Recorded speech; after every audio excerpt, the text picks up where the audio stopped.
Olá, eu sou Jarles Pereira, missionário da comunidade Canção Nova, e você está no Diário Espiritual. Vamos fazer juntos? Em nome do Pai, do Filho e do Espírito Santo. Amém.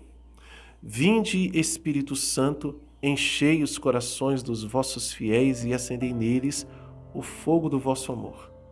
Enviai o vosso Espírito e tudo será criado e renovareis a face da terra. Oremos.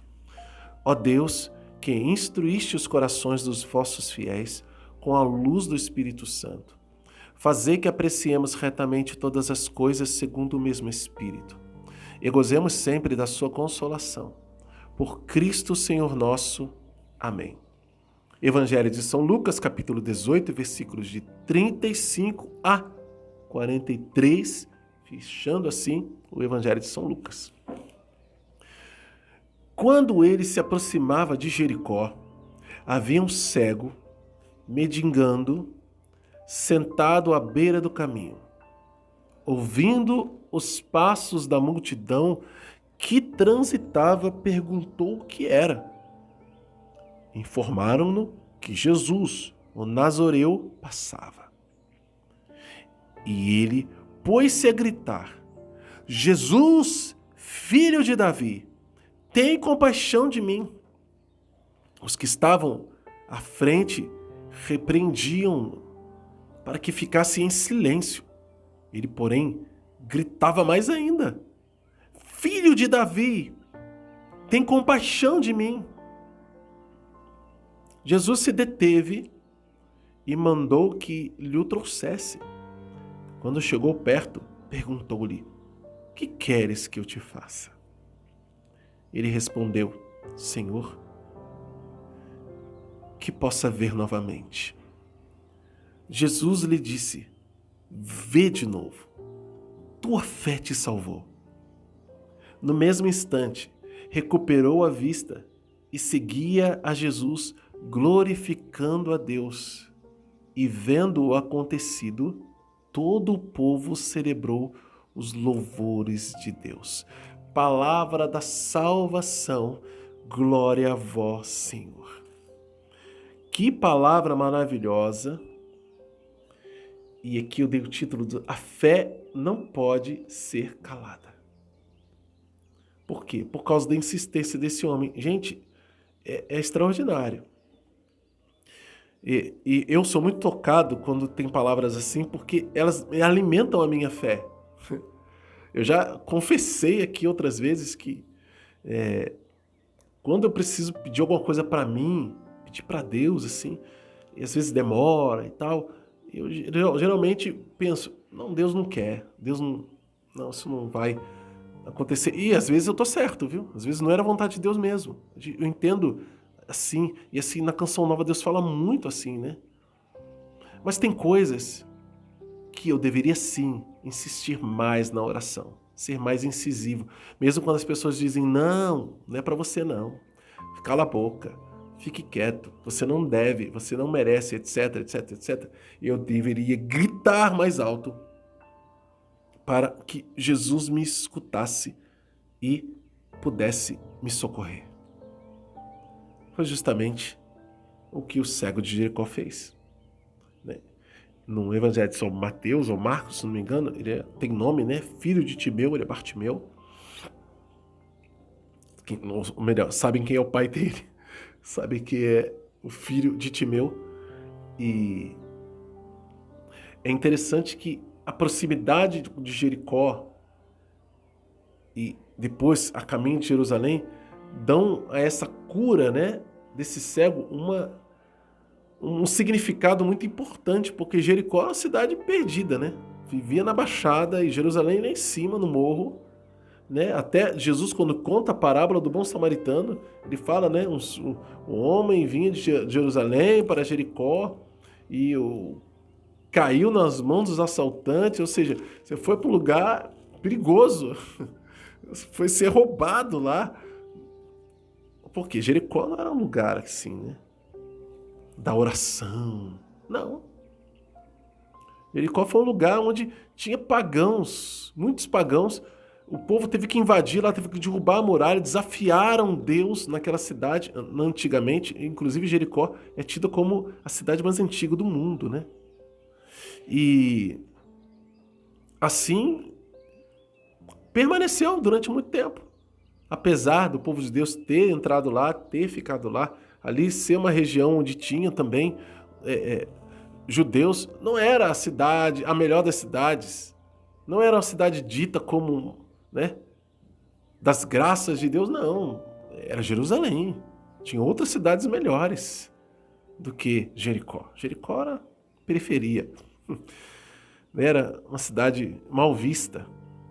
Mas lá, Jesus curou um cego para que o cego visse, voltasse a ver, ó, quem era cego, né? Quem tinha isso como reflexo daquela cidade pecadora, daquela cidade onde não tinha muitos convertidos à graça de Deus.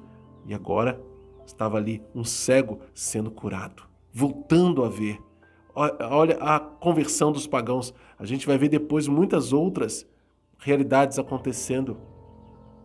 Mas ali começa a abrir os olhos do povo que estava perdido, né? Nessa última hora, nessa última subida de Jesus para Jerusalém, ele mostra quem ele é. E aquela pessoa que é curada, aquele homem que é curado, ele vai seguindo Jesus pelo caminho, louvando e glorificando a Deus. Que maravilha! E Jesus diz para ele aqui a ordem de Deus: vê de novo. Ele pergunta: o que você quer que eu faça? Eu quero ver novamente. Aí ele diz: vê de novo. Como uma ordem. Começa a enxergar agora. E ele começa. E diz: tua fé te salvou. Mais uma vez, princípio eterno aqui. Ordem e princípio eterno, né? No mesmo versículo 42. Mas para chegar lá, ele teve dificuldade. Primeiro, de alguma forma ele esperava. Ele esperava uma chance para ser curado, para encontrar-se com Jesus, porque ouvir falar de Jesus ele já tinha ouvido. Ele só não tinha encontrado com Jesus antes. Mas ele não perdeu a chance. Não perdeu a oportunidade que lhe foi dada. Olha que importância disso para nós. Não perdemos a chance, não perdermos a oportunidade. E qual foi? Quando ele ouviu os passos, perguntou: o que é isso? Que barulho é esse? Aí disseram para ele: olha, é Jesus, o Nazoreu, está passando. E ele começou a gritar. Ele não pediu para ninguém ir lá e falar: fala com Jesus que eu estou aqui para ele vir me curar. Não. Ele sabia que não era assim. Que não ia dar. Todo mundo ali queria cura, gente. Todo mundo queria tocar Jesus. Todo mundo estava andando atrás de Jesus o tempo todo. Então ele gritou.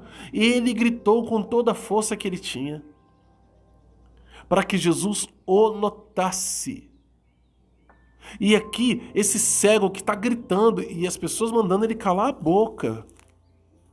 Olha, os que estavam à frente repreendiam para que ficasse em silêncio. Que educação, né? Nada, cala a boca. Um cego, todo sujo, mendigando e gritando como um louco: Jesus, filho de Davi, tem compaixão de mim. Cala a boca, você está perturbando. E ele gritava mais alto. Gente, parece aquela parábola que Jesus contou. E aqui tem um exemplo de como conseguir, né? Aquela parábola que Jesus contou da viúva e do juiz. Versículo no capítulo 18 aqui, ó. Um juiz que era iníquo. E era para perseverar sem esmorecer. No nosso estudo 392. Parece aquela parábola. Só que ali não tinha um juiz iníquo, né? Mas tinha um monte de gente para trabalhar. Um monte de gente para dizer: não, desista. Ele está longe. Tem muita gente. Como é que você não está nem vendo onde Jesus está? Vai gritar, adianta nada. Olha só, quanta coisa podia passar pela nossa cabeça, mas ele não pensou nisso. Talvez, e tomara que ele ouvia bem, né? Mas ele se fez surdo para aquelas vozes que diziam para ele parar. E gritou, e gritou, e gritou, até que Jesus parou e falou, traga ele aqui. No Evangelho de São Mateus, se não me engano, eu vou pegar lá. Se não for Mateus, é Marcos. Mateus 20. Vamos pegar lá. Quer saber como é que você acha isso, gente? Talvez você não lembre de cabeça, como eu muitas vezes não lembro não, tá? Mas tem aqui, ó, na nota lateral ou na nota de rodapé, uma passagem do Evangelho sinótico ou de outras referências bíblicas, né? Mateus capítulo 20, aqui, ó, no versículo 29, tá aqui, os 2 cegos de Jericó. Aqui tá falando de 2 cegos. Tem compaixão de nós, filhos de Davi, gritando. Aí ele fala, que queres que eu te faça? E aí ele fala praticamente a mesma coisa. Então, é no Evangelho de São Marcos que eu quero falar, que fala de Bartimeu. E aí vem um relato que é o relato de São Pedro, né? Marcos escreve por ser discípulo de São Pedro, e era Pedro que estava lá, vendo. Então ele traz mais detalhes neste caso. Marcos 10, 46. Olha, nós já estudamos o Evangelho de São Marcos. Marcos 10, versículo 46. Está aqui, ó. Chegaram a Jericó, e ao sair de Jericó, estava saindo já da cidade, uma multidão, aí vem um cego sentado à beira do caminho, Bartimeu, filho de Timeu, né? Por isso Bartimeu. E aí ele faz isso, ele começa a gritar, filho de Davi, tem compaixão de mim. Repreendiam ele, tem compaixão de mim, e ele gritava mais alto, e aí Jesus para, manda chamar, e ele diz, e alguém vai falar para ele, coragem. E ele te chama, levanta-te. É aqui o detalhe, no versículo 50. Marcos capítulo 10, versículo 50. Deixando o manto, deu um pulo e foi até Jesus. O resto é igual, praticamente igual. Mas aqui tem um detalhe importante. Deixando o manto. O manto era a segurança que aquele cego tinha ali na mendicância dele. Porque ele podia se proteger do sol, da poeira, até da chuva, com aquele manto para não ser atingido pelos intempéries do tempo. Ele ficava no tempo. A confiança dele era tão grande que ele jogou o manto. Tem até uma música antiga, né? Que a gente escuta, o Paulão, se não me engano, ele canta assim no refrão. Bartimeu, abandona a tua capa. Não dá pra cantar não aqui agora, né? Mas é isso. Ele abandonou aquilo que era a segurança dele na mendicância.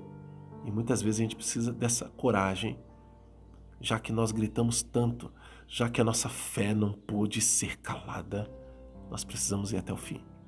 Porque o nosso Senhor vai até o fim conosco. E aí, você já sabe, ele foi curado e seguiu Jesus glorificando pelo caminho. Vamos anotar no nosso diário?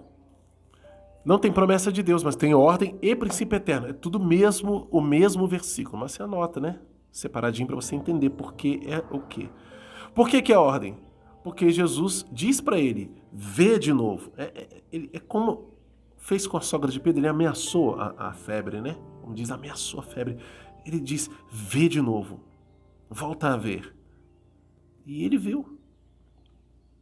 E aqui está um princípio eterno. Tua fé te salvou. Ou seja, você creu. Veja a recompensa de quem crê em mim, de quem acredita em mim. Jesus está dizendo, você está salvo, você está curado. Qual é a mensagem de Deus para você hoje? Como colocá-la em prática na sua vida? Anota no seu diário e luta para viver. Você que é novo aqui no canal, quero convidar a se inscrever, acionar o sino da notificação e deixar um like, porque o seu like evangeliza. Vamos juntos fazer a Bíblia inteira, com a graça de Deus, aqui no nosso canal Diário Espiritual, Canção Nova, no método A Bíblia no Meu Dia a Dia, de Monsenhor Jonas Abib, Bíblia de Jerusalém, a Bíblia que eu uso aqui, mas você pode usar outra se você quiser. Inclusive no blog diarioespiritual.cançãonova.com eu uso outra Bíblia, a Bíblia da CNBB. Tá bom? Fique à vontade para fazer por lá também. Mas o convite agora é para que você faça aqui. Na descrição do vídeo tem informações importantíssimas para que você siga corretamente como fazer o seu diário espiritual. Amém? Que Deus abençoe você. Ó Maria concebida sem pecado, rogai por nós que recorremos a vós. São Miguel Arcanjo, defendei-nos no combate.